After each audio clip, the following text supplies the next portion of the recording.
দর্শক, ভোরের পাতার ফেসবুক পেজ লাইভ থেকে সরাসরি সংযুক্ত আছি ইজতেমার ময়দান হতে। আমি মেহেদি হাসান।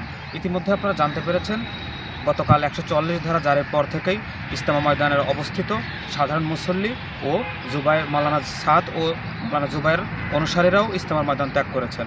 এই মুহূর্তে দাঁড়িয়ে আছি ইজতেমার ময়দানে। আমরা দেখতে পাচ্ছি ইজতেমার ময়দান পুরোপুরি খালি। এখানে কোনো প্রকার কোনো মুসল্লি নেই, মুসল্লির দেখা যাচ্ছে না।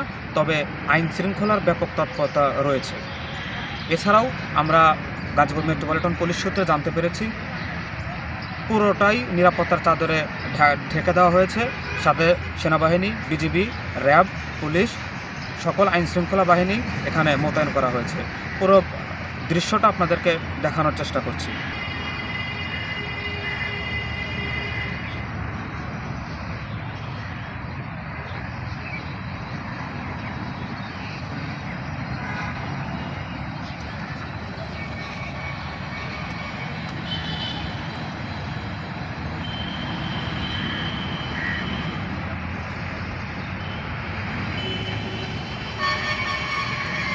দর্শক, এছাড়াও আমরা জানতে পেরেছি, গতকাল 144 ধারা জারির পর থেকেই কিন্তু এখানে কোনো প্রকার সহিংসতা, নাশকতার চেষ্টা কেউ করেনি এবং এখন পর্যন্ত দেখা যায়নি। তবে স্থানীয় বাসিন্দারা খুব সংশয়ে জীবনযাপন করছেন।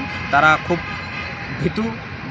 ভীতস্ত বোধ করছেন, যে কোনো টাইমে আবার কোনো প্রকার সহিংসতা ঘটনা ঘটে যেতে পারে, যার কারণে ইতিমধ্যে